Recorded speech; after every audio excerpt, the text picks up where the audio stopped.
Hello everyone, and welcome back to my Let's Play of True Value. Last time, we have extensively investigated the means by which we can shoot Alexander K, and now we are back at the graveyard, where Eugene is convinced that there is some secret weapon stockpile in the probably Walter K sarcophagus. I'm still not entirely sure why he doesn't want to use the loaded gun, the revolver, that is right next to Alex K. But apparently we need something special. Okay. So, what were you hiding, Walter? Walter's grave, still green with hunger for his body-turned cadaver. You're sure that Walter hid the weapon cache in his grave, but the sarcophagus looks sealed. Let's search around the grave. Nothing but the desert dust and a multitude of weeds thriving on decaying human compost. Then your eyes fall on two side handles. One of them already seems turned. Pull the other handle. Grime and dust have almost caked the handle shut, but with another push, it cracks open. Push the lid. And you've revealed a cornucopia of death and destruction. Rifles, pistols, revolvers, some weapons you don't even know the names of. Ammo clips, dynamite sticks, detonators, bulletproof vests, helmets. Enough weapons to arm an army. Surprisingly, most of the weapons seem to be in decent enough condition. You see few traces of rust. Okay. If I had this when Alex shot me, look at one of the armored vests. Like a wounded animal, your mind instantly recoils from that third. You're not ready to dwell on that pain. Not yet, at least. Best you get a firearm. Why would anyone wear a helmet these days? It can't stop a bullet, can it? Take one of the helmets. No, it can't. But you wouldn't want to be under artillery bombardment without one. Otherwise, a simple minuscule rock would turn your brains into porridge without one. But, since Alex doesn't command a battery of large caliber guns, let's leave that be and get yourself a weapon. How about these dynamite sticks? Who knows? Maybe the Walter Group planned to unleash a wave of terror bombings. Or they really like chugging these sticks into the desert and watching the big booms. Anywho, you need to find yourself a weapon that you can use more than once. Pick up one of the rifles. From your vast movie experience, you judge it to be a military-grade, semi-automatic rifle. Of course, that's probably bullshit. You have no idea what it is. Even worse, you don't even know how to hold it properly. How about you pick something more beginner-friendly? Grab a pistol. Again, why did we abandon the revolver idea? That's more like it. To your layman's eyes, this seems like a 9mm pistol. Standard movie issue. Not in ideal conditions, but it won't blow your hands off. You think. Luckily, there is plenty of ammo clips around. I guess it's practice time. I suppose we are going to spend a few loops practicing. The pistol feels wrong in your hands, and very different from Maynard's revolver. Okay, do not do the gangsta horizontal pistol thing.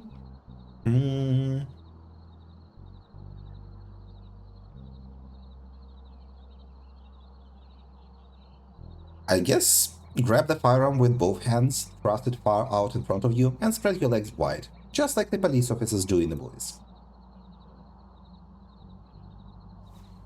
Your whole body burns with the effort of this simple exercise. Seriously, Eugene? Jesus Christ. All those years behind the keyboard took that all. At least, both the rear and the front sides of the pistol are aligned with your eyes. This should help your aim. Should. At least you can hold the weapon somewhat competent. Still, you know little or less about actually shooting it. Practice makes perfect, I guess. Lucky for you, this location is ideal for target practice. There is not a living soul around, and you're far away from any prying ears. What will you shoot at? You'll need to improvise a shooting range with some targets. Well, I was going to say shoot Maynard, but apparently that's not an option.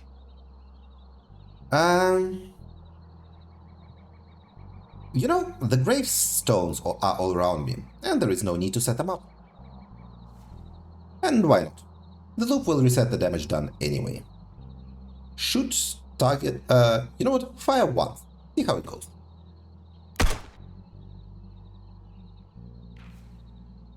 Even after firing a single bullet, the pistol jerks like a coiled serpent. If you shoot even once more, you're sure the weapon would fly out of your hands. Shoot target by target.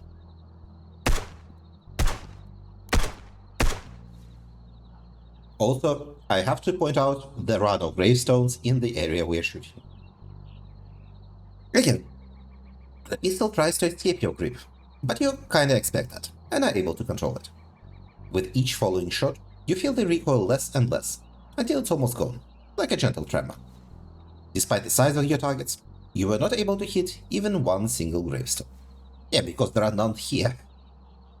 All of it might be in your head, but you think you can hear the rattling laughter of the dead. And they're laughing at you. This'll take a while. Shitty job so far. Seems like you'll have to practice and practice and practice. Maybe the first time was that bad because of the stance you've assumed. Yeah, sharpshooters stand like that for a reason. Alright, let's do it again. Shoot and shoot and shoot and shoot again.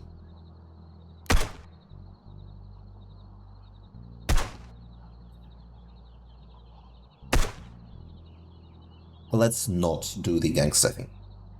Miss after miss after miss. It's even worse than the first time. Despite even their size, all the gravestones are whole. It will take even longer than you hoped for. Only montage can save me now. If the loop didn't reset everything, by now you would be surrounded by a mountain of shell casing. Let's see what you have learned.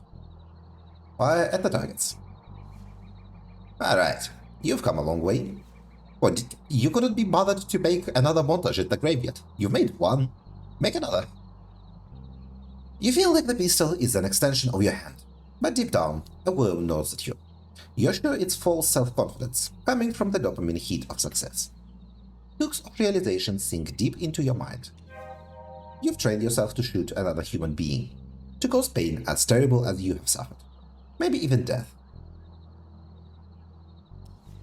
But are you truly ready to do that? Okay, let's not shoot someone else in the test. Is it normal that I'm freaking out a little bit? Perfectly normal. It's a stress-soaked cocktail of performance anxiety, knowledge that your actions will cause harm, and the uncertainty of whether the message will really be worth it. You can only hope that it is. Yet, whatever reason you tell yourself is the driving force behind this, you'll have to live with the experience. The time loop resets everything around you, but it won't erase the memory of you shooting, or even killing, a living, breathing person. And here's the worst part. If you don't find the way out of the loop, you'll be stuck with that forever, shooting him for nothing. Again, are you truly ready to do that? No, but I don't have a choice. Off you go now. The sooner this is done, the better. Hey, we got Maynard's Golden Can. Deluxe Edition. Oh, and mercifully we have skipped right here. Here you are. Your entire body is covered in goosebumps in anticipation of the inevitable. What you plan to do is horrible. But you know you never won't ever want to experience that pain again. And you'll do whatever you must to prevent it from happening. Knock on Alex's door and arm yourself and aim your weapon. Pops? Your hands tremble. The seconds are years. What's the password for today? Wait in silence. He'll open the door anyhow. Dozens of lock clicks tell you Alex is coming. Any moment now. This is it. Shoot him now. Throw down your gun. What the hell are you doing? What's with the sudden change of heart? As these lowest moments in your life pass you by, his eyes open wide with utter terror, and he missed you. You have more luck than brains, or guts. Now shoot him before he spills one of the two on the door. Right, shoot him. Okay, so diplomacy was not an option. One last shot. Shoot Alexander K. An achievement. Alex is back in his room, wailing with the pain of staying alive. Luckily, he dropped his weapon, so you don't have to laugh as a commando getting in. Go into the room. He's trapped in the shell of his own shock and pain. Then he sees you. No. Please spare me. This is the result of your endeavor. A wounded, frightened man on the floor, blood pooling around him. Do you feel proud? No, I do not. Even so, this image will stay with you, a testament to how far you're willing to go. What now? Time is running out, and you have to start listening to the message. Otherwise, all of this was for naught. Shut up and I won't kill you. I just need your radio equipment. I'll be quiet. Do whatever you have to. Eugene Harrow, murderer. How does that feel? Okay. So that's all that's left, huh? We are 55 loops in.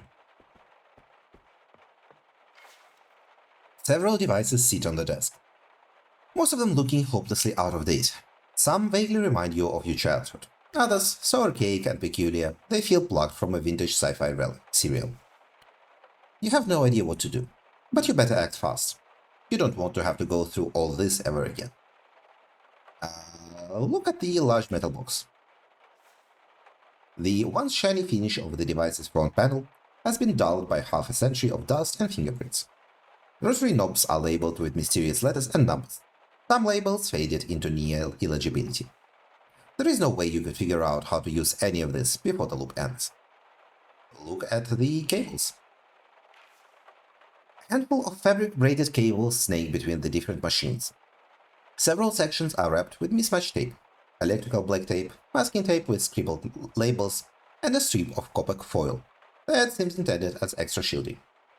You trace most of the frayed cables behind the desk and into the back of the PC tower. It seems the computer is the heart of the entire setup. Perhaps you don't need to reverse engineer Alexander's analog wizardry piece by piece. If you can access whatever program he's running on the desktop, you may be able to control the receiver directly and tune into the signal without fiddling with ancient dials.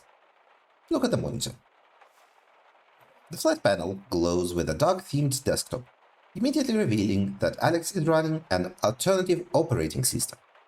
Hopefully you won't have to use command line prompts. He's probably just running Unix. A browser tab is opened. Pause mid-type. The URL bar reads xenotheories.net/forum. And you can just make out the half-written post title. Response. Why the 1983 Lantern Clouds are. No time for this. With view other running applications. An instance of WavePA? An instance of WavePA version 3.4.1 is open, but the music is paused. Unminimizing a window reveals a list of tracks by some obscure artist.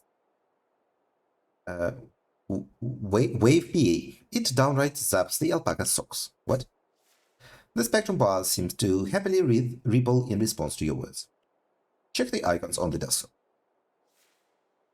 Among random documents and games you have no time to check right now, you see a stylized satellite dish icon labeled Freakmaster. This might be the software interface for the receiver. Run Freakmaster. The program boots with a flicker of terminal code, then resolves into a simple interface.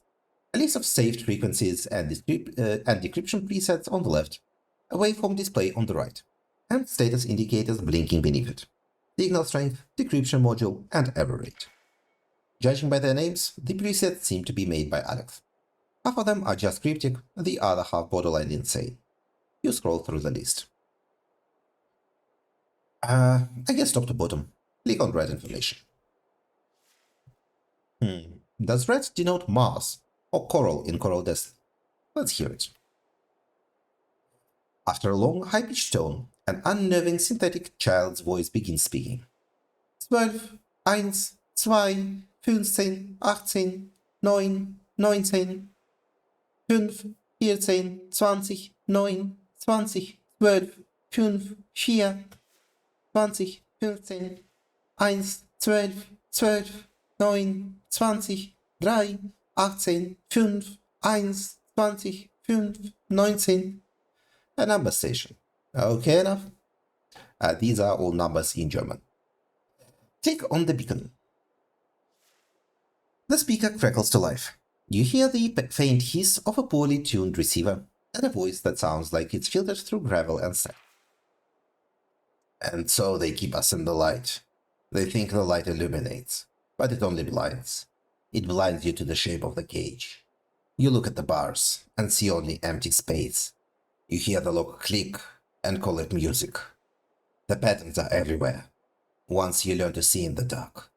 The same symbols in the corporate logos. The same intervals in the pop songs. The same narrative on every screen. Synchronized. A frequency of control. They think we are receivers, passive and obedient. But a receiver can be returned. Can it? Okay. A signal can be jammed. Remember that when the world starts to make perfect sense. That's when you know you're listening to their transmission. Seek the static. Find the gaps between the channels. That's where the truth hides. Not in the message, but in the silence they're so desperate to feel. Keep your eyes on the sky, but your ears to the ground. The signal is weakening. I can feel it. They can feel it. That's why the noise is getting louder. This doesn't seem to be connected to Coral Destiny. Or is it? No time for this. Click on CD comms Coral Destiny. Then let's keep that one. K7NWN Thursdays. The radio hisses with empty static. You're not surprised. It's Sunday today. Click on the Corsairs cache. The radio explodes with music the moment the frequency locks in. It's not a clean stream of an internet radio station, but raw lo-fi, and wrapped at the edges. The track is all abrasive energy, a sonic assault that feels both chaotic and precise. CD comps. Could CD be short for Core Destiny? Let's find out.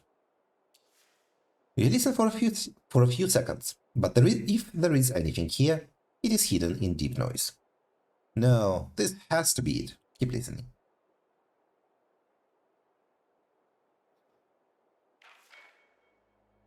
Wait, it sounds like a female voice is emerging from the noise. With every second, it becomes more clear. Is it Judy? I expect the signal to be a last transmission from Judy when she is exploding. Reads 19 degrees, but I'm sweating like a pig. And no, it's not only because I'm nervous. Listen, it's her. No time for being unconscious now. Who am I? Come on, Frank. Open your eyes. On your feet. Silly questions will have to wait. Okay, so we're suddenly Frank. Who knew that these moments would be so hard? They would feel so long. I can't stop myself from rethinking everything. My whole life, from insignificant details to major decisions, all of which led me right here. So close to home. Is this a weird reveal that we were Frank all along, or something like that? Judy, it's you. I'm going to find you. I told you it's her. But first, you need to open your eyes. Come on. Cock-a-doodle-doo, buddy! Also, Frank's narrator has his own voice. Interesting. Open your eyes. I guess Frank does sort of look like Eugene. Sort of. At least I'll have the best possible view, right? After so many months of just endless, rolling emptiness dotted with distant, uncaring stars, the planet feels surreal. Looks like Frank has a million willpower, which he committed to rescuing Judy. You have to save Judy, no matter what. And not fixing Anita's car. Don't fix Anita's car, ever. Frank is maximally impulsive, he is extroverted, and he is sensitive, near exact opposite of Eugene. We have crushed leg bones. Your legs are done. It's like someone shoved them into a blender. Shattered bones grinding like broken glass. No walk, only crawl. Punctured lungs. It's your body's way of making something as boring as breathing into an extreme sport. Every inhale feels slow and heavy, but the air simply refuses to cooperate. Unable to scream, can't sing. Severe bleeding. Dark liquid life is quickly escaping your body. Each heartbeat feels like a countdown. Trouble staying awake. And broken arm. Your arm is a mess of pain that's barely holding together. You'd be lucky to lift a finger without wincing, let alone something heavier than a paperclip. Unable to pick up items, can't play guitar.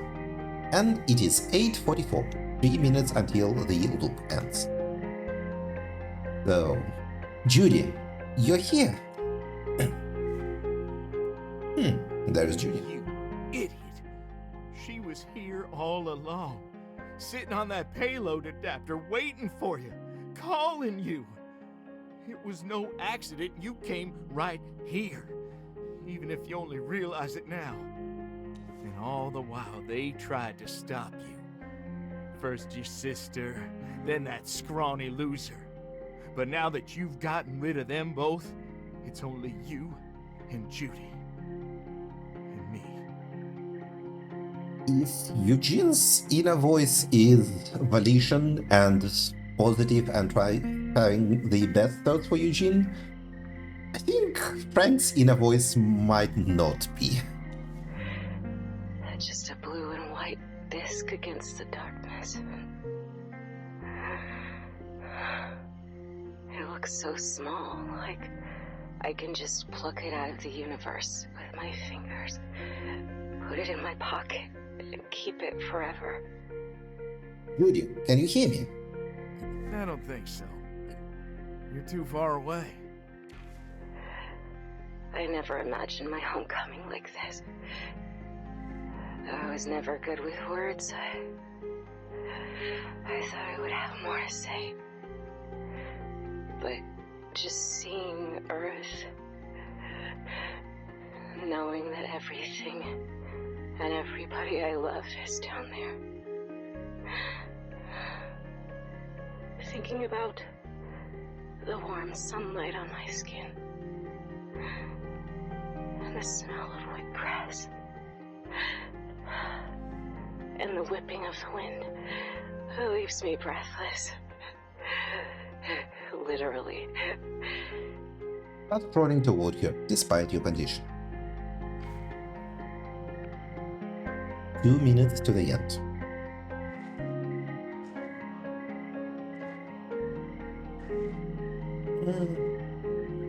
This maybe Frank doesn't look like Eugene from this So angle. all is said and done now. The computer notified me I'm within short range. Yeah, all messages would be sent automatically, but since I'm still here, why not do it in person? Say a bit more. I can't hear you, Starbase 1. I was never able to fix the long-range comms, but you can hear me. I'm transmitting all my recorded messages now. Not like I care anymore how much power it'll drain. Anyhow, it's getting harder to speak, so I'll stop. Judy, out. She's gone. Why is she gone? No, Judy, come back. Guiding light, mission log, day 2. Commander Resnick recording. You know this already, Starbase 1, but let's be thorough for the record and all that. Quick! Don't lose her again. Judy, I'm coming. Roll toward you.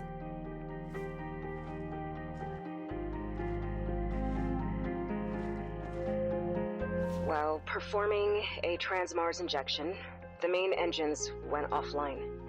Neither the crew nor ship's automated systems were able to identify the cause, so in consultation with the CEO and Mission Control, we opted for me to perform an exploratory EVA. Wait. Something's different. She sounds so distant now. Is she afraid? Does she sound decent? She sounded exactly the same to me, to be honest.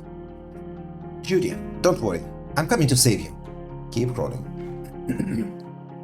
1 minute to the end. Moments out of the airlock, the ship was rocked by cascading explosions, and I'm still not sure what went wrong, but my working hypothesis is that the injection system suffered a catastrophic failure.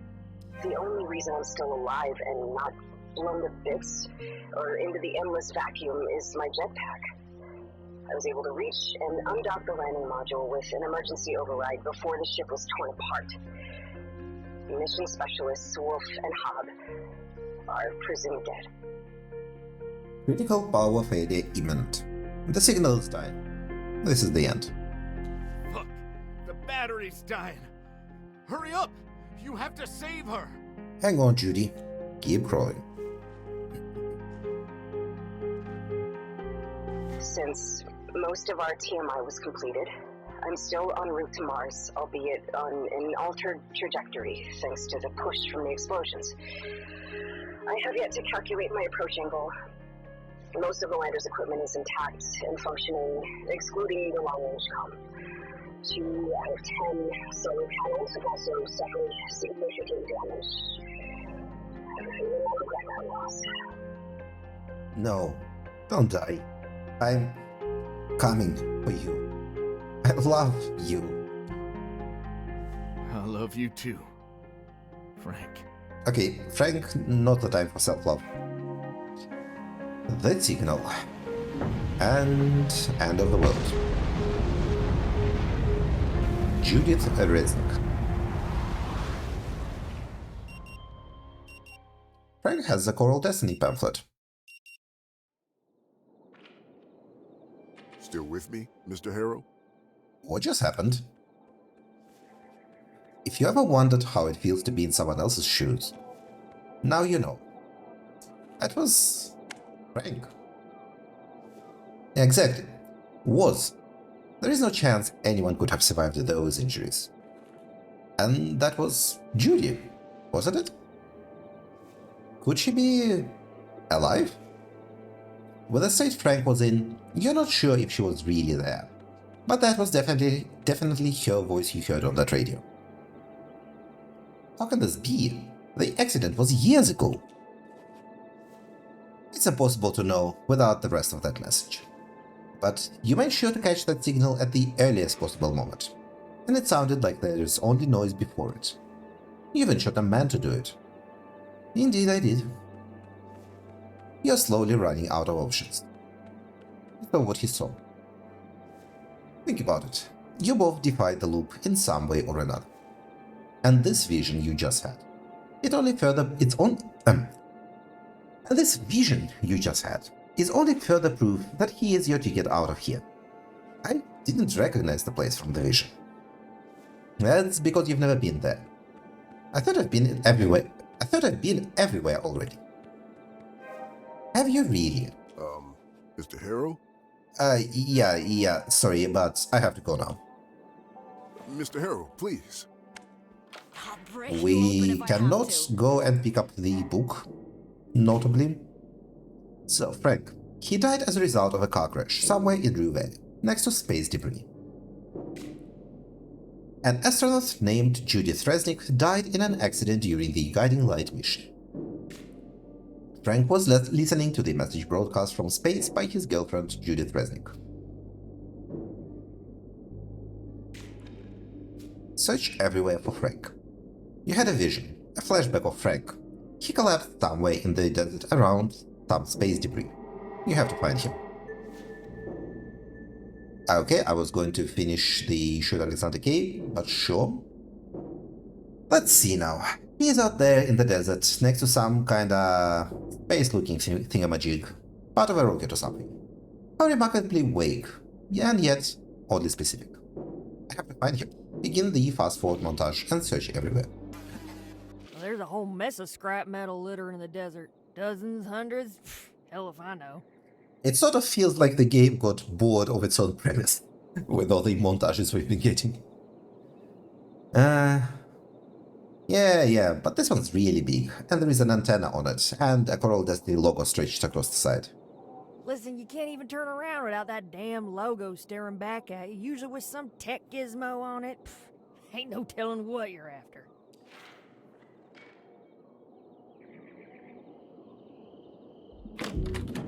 Space debris? What do you know about that? They sent you to keep tabs on me, didn't they? Didn't they? You think you're real slick, don't you? But ain't no scrawny-ass poser gonna screw me over. Now, wait a minute. Shut the fuck up and stand right there. I'm gonna call Cousin Cody. You got some real explaining to do. Back off. Now. No, I was just... No handouts. You want something? Earn it. Please? What did I say? Also, we know how to get Anita talking. Why are we not doing the piano thing? Back off. Eugene, you could do better. Nothing here. Not a damn thing. Or at least, nothing discernible. Just empty space. The kind that holds no trace of the one above. Oh sure, tons of them lying around. Just not when I'm... Have you tried not looking? That's usually when they sprout up. Also, we didn't start here at the closest location to our spawn point. Space debris. Not sure what you're looking at, Mr. Harrow. Ooh, you mean those Coral Destiny rocket bits? You know, ever since they started raining, standard property insurance turned into everything but standard. Tons of forms, weird clauses, endless back and forth. So, yeah, just like that orbital junk, we just dropped it. But I wouldn't worry about that. It's not like we're in any real danger. I've read online that the chances of a cow taking you out are way higher than, like, getting hit by lightning. How cool is that? Useless.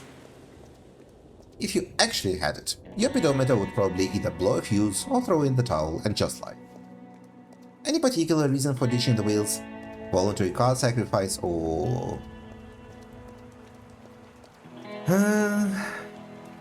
Let's see. Health benefits. If you say so. Still with me, Mr. Harrow? Yes, you have my full attention. Now, I was wondering. Oh? By all means, ask away. You've been around these parts for quite some time, right? Mr. Harrow, I'm flattered that you're interested in getting to know more about me, but we are not here to discuss my life. In fact, getting personal may derail our progress. That said, it's completely understandable that you'd need some time to settle in, to adjust to these parts, as you've aptly put it, and to me as well. And we've got a long road ahead of us. All right then, that's it for today. Indeed. That space junk? Can't say for sure, buddy, but I reckon the locals are scraping those as soon as they hit the ground. They probably think it's worth something. Or they just need a convenient tin roof with a chicken coop. Not that I've seen many of those around, to be fair. Now, speaking of things falling from grace, how about one Stargarita? Sure, why not? Hit me. We only have 1 minute to digest it anyway. Back and forth, back and forth. Doesn't matter how far you lean forward, you're still tethered, like a swing. All the while, the strained groaning of rope sings a somber lullaby for someone who simply doesn't care to be found. Oh, I'll find him alright. I both step towards determination, or a well-disguised dive into denial. Can't really place it. But alright, what then? Then we get to the bottom of this.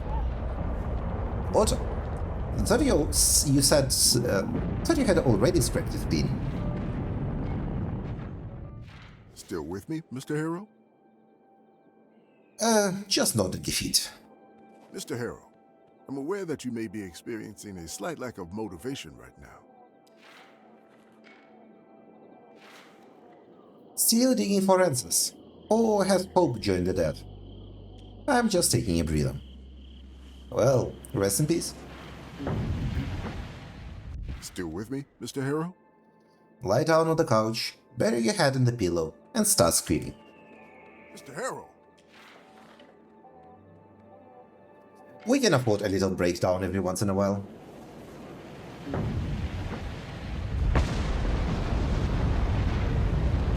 Still with me, Mr. Harrow? And again? Nope. I would have thought there would be a repeated sequence of Still with me, Mr. Harold. Still with me, Mr. Harrow? Oh, there is just... I thought it would be one after another. I think that would be a stronger emotional impact. Without the ending bit. Still with me, Mr. Harrow? Yes, yes we are.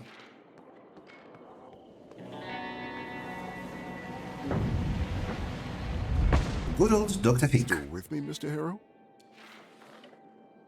Where the hell did Frank squirrel off to?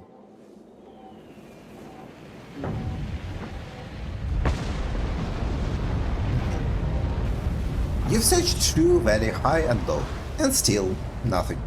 Either he is gone, swallowed by dirt alongside your sanity, or he has slipped just beyond reach, caught somewhere between the loop's claws and the edge of the escape.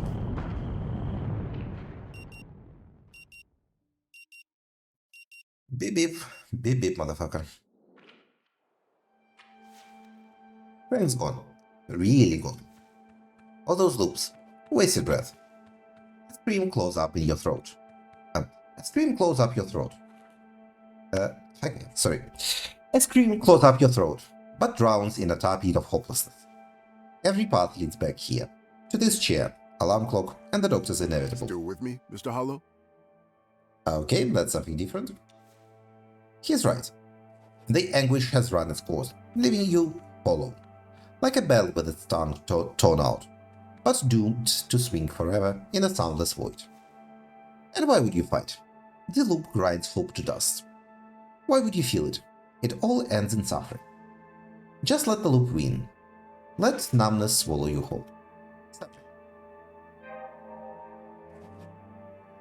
You don't have to be a defeatist about it. Mr. Harrow, can you hear me? It was all in vain, Mr. Hollow. Limited interactions, seeking nothingness. Extra calculated, extra introverted, extra indifferent. So we are fucked. He won't leave you alone. Just open your eyes and answer him already. Well, we could try to talk to him like the stable, well-adjusted person that we are, but we will not. Yep. He gives you a concerned look. Your affect is remarkably flat. I can't even see you breathing. Watch out. He's baiting you back into this horrible, hopeless world. This level of withdrawal points to either executive or cognitive paralysis. But you need to forget. Forget about Frank and Judy and Coral Destiny. Forget you're in a time loop. Tell me, is your mind blank? Or are thoughts circling without anchor? Blank, if only. You'd give anything to lighten consciousness's feverish grasp. To embrace the sweet relief of nothingness once more, and be cast this way and that, like a leaf on the wind. Mr. Harrow, are you present with me? Or are you dissociating? And you can. You just have to ask him. Well, we could snap out of this nauseating empathy at once, but we won't. Sorry, haven't slept in lifetimes. Is that so? He seems to inspect the dark circles under your eyes. Well then, if you happen to have trouble falling asleep tonight... He opens his hand, revealing a single purple pill lying on his palm. There is no reflection in his glasses. Above them is a pair of bushy eyebrows. Reach for the pill. Remember, what I'm giving you is a mild, non-prescription herbal hypnotic drug. Nothing more. And is it the cause of the time loop? Take the purple pill. Hopefully, it'll help you calm down and get some rest tonight. All right then. Now, you only need to pick up the key card for your room. And I'll call the receptionist to make sure everything is in order. Sounds good? Right. Get up and leave the room. Well, we are back to it. Coffee, you jerk! She is still beating the vending machine. And presumably will forevermore. You've spent loops and loops searching for Frank.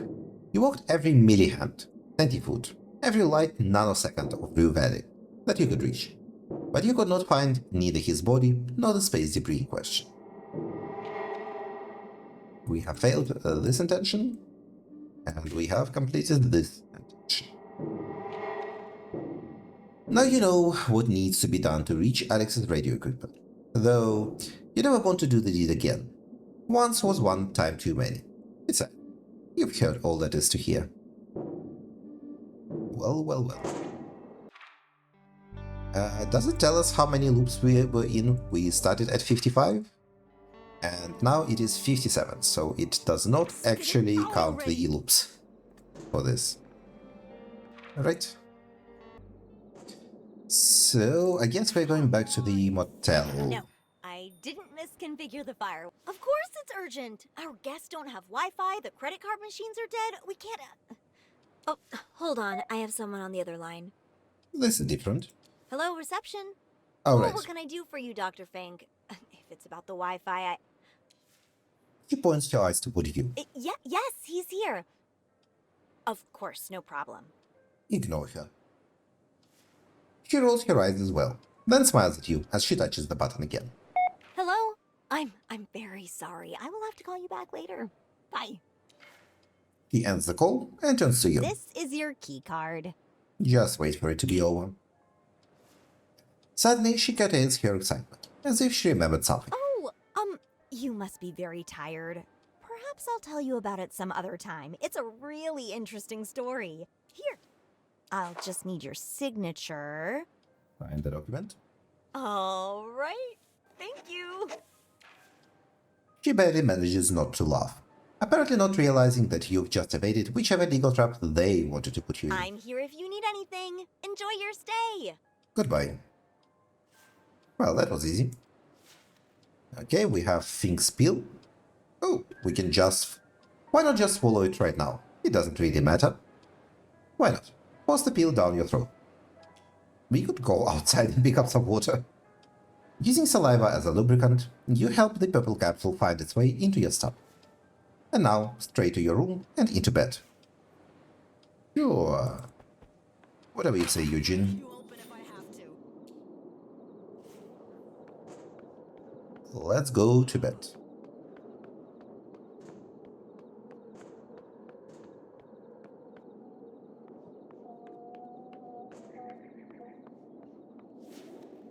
The paint is peeling from the wood of the door, but number 6 is new, shiny and chrome. I'll lock the door and enter. Okay. Our luggage. On the folded sheets lay a dusty suitcase. Your suitcase, the smallest one you own. Put the suitcase away. And off to bed.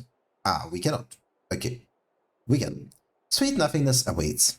Crawl into bed.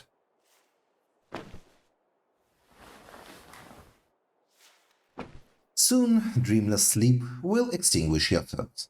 Turn off your phone. We are not in the mood with Percy. We are not in the mood for Percy. Good. Percy won't disturb you this loop. And now, the final step. All you need to do now is let your mind turn off. Close your eyes. The images return, as always, chasing one another, but you know they'll stop soon. And as your thoughts begin to slow down and your consciousness lightens in its feverish grip on you, you feel a dull gratitude for Dr. Fink and his purple pill. Forget.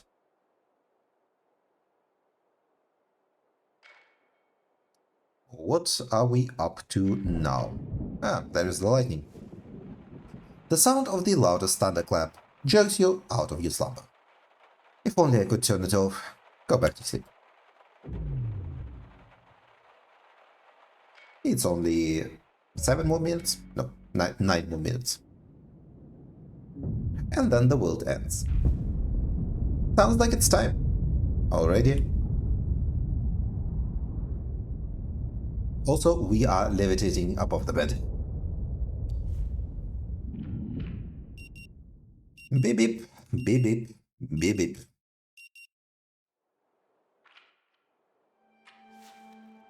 Here we go again. Still with me, Mr. Hollow? Yes. Your affect is remarkably flat. I can't even see you breathing.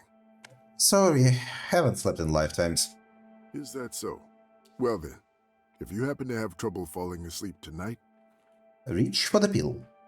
remember, what I'm giving you is a mild, non-prescription herbal hypnotic drug. Nothing more. Take the purple pill. Hopefully, it'll help you calm down and get some rest tonight. We'll continue tomorrow. All right then. Now, you only need to pick up the key card for your room. And I'll call the receptionist to make sure everything is in order. Sounds good? Right. Get up and leave the room. Oh, you must be very tired. Perhaps I'll tell you about it some other time. It's a really interesting story. So I suppose we're spending quite a lot of loops just sleeping now. Here.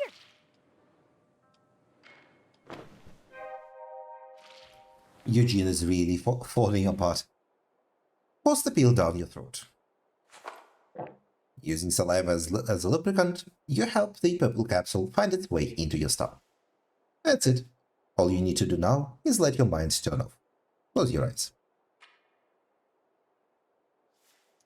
The images return as always, chasing each other in the same tired circles, and you count the seconds until they stop. Forget.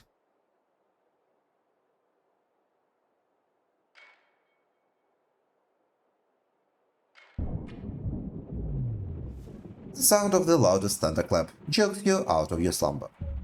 8 more minutes. Go back to sleep.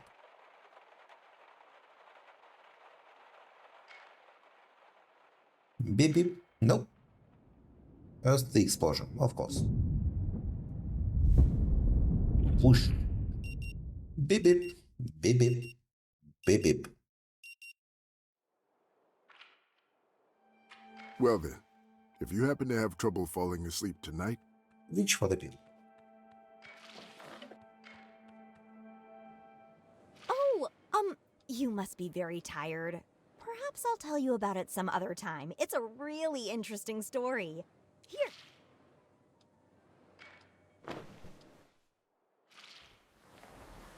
Forget.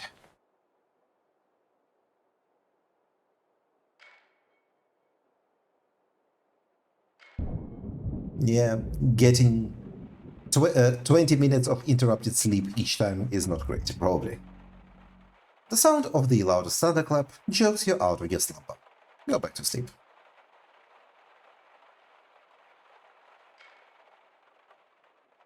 And the explosion.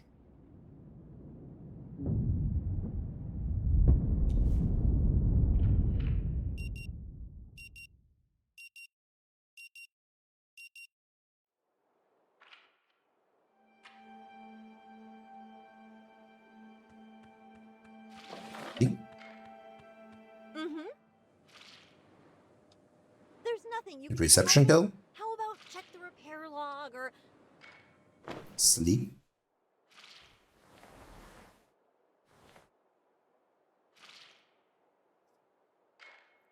Thunderclap? No, straight to think. Speed up, of course. Now that's what I would expect. Why would... No. Faster and faster until it is really on repeat.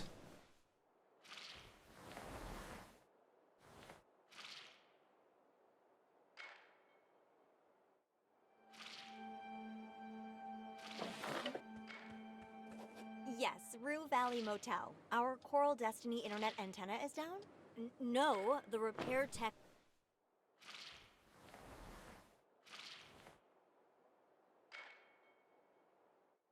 But this is always happening with the squelching sound.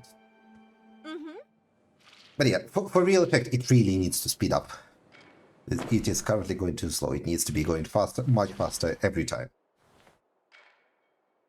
Until it's like a... Oh, that's the end. The frenetic sound coming from a century-old clock nudges you out of your routine. The stale air coats your tongue. Still with me, Mr. Hollow? The pre-scripted words to summon the bill await on your lips. Just endure the next couple of minutes, and you'll be in bed again. No. But even these minutes grow heavier. You packed consciousness tight into this narrow window, only to compact it into something dense. Now each return from dreamless nothingness strikes like compressed shrapnel, piercing deeper with every loop. Damn it, this is not working. Mr. Harrow, I am aware of a slight lack of motivation you may be experiencing right now. You shrank the loop to 4 minutes instead of 47. Cramp your world into 3 rooms instead of the entire Ruven. By trying to forget, you've made it tighter and duller. You've made a loop within a We'll loop. surely be coming back to this condition of yours later during our sessions. Your condition. Perhaps he is right. What if your condition has tricked you? It promised you oblivion, but only deepened your But misery. for now, I just want you to acknowledge its existence and try to stay aware of it at all times if possible. Alright, Doctor, I'll do it. I'll stay aware of my condition at all times. Focus on the void. And just like that, you obey him fully. For the first time. You stare into the void.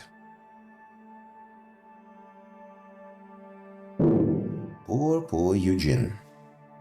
A muffled sound of metallic clanging from the outside infiltrates your awareness. The old vending machine. You've heard that sound so many times now, but as the loops went by, you almost forgot about it. But that's not the void. Refocus on the void.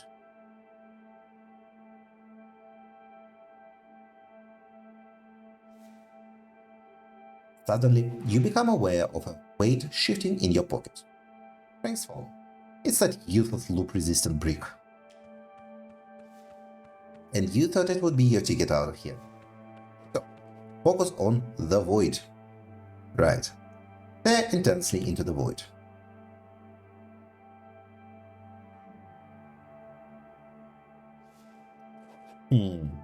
Dr. Fink has been strangely quiet for some time now.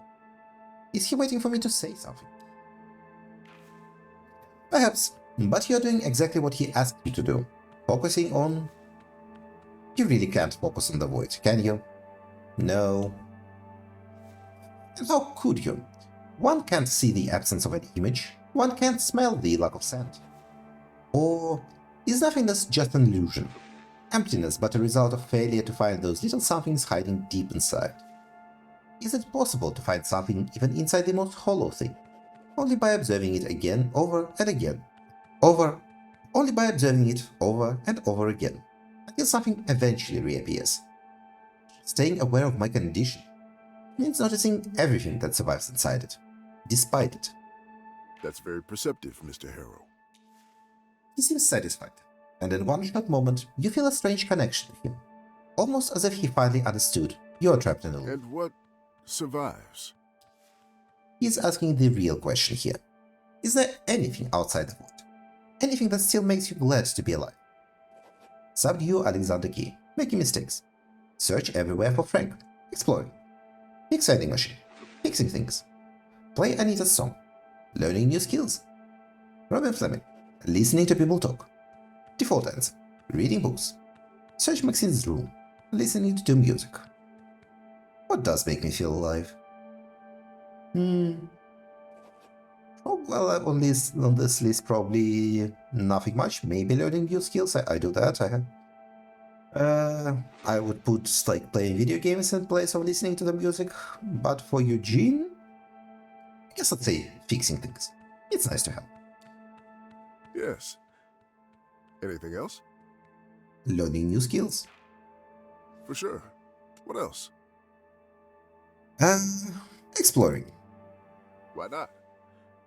And, if I may add, getting to know yourself, becoming a better person, and countless other things, small and big, things that make life worth living. Sometimes, it takes a lot of effort to do any of these. Sometimes, It's even hard to decide which one is worth it. But in the end, it doesn't really matter what you choose. One of my patients enjoys drinking a glass of lukewarm water first thing in the morning.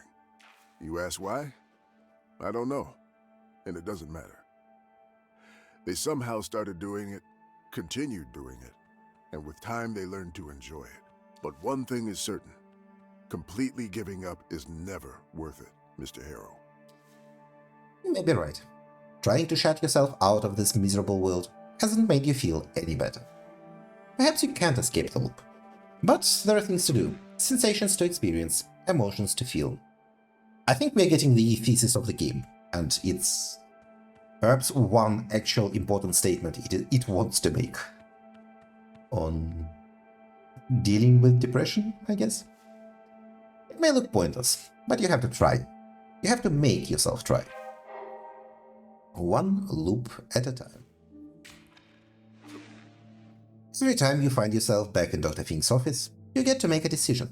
Either collect all your strength and give yourself some reason to live through the next 47 minutes, or take the pill again.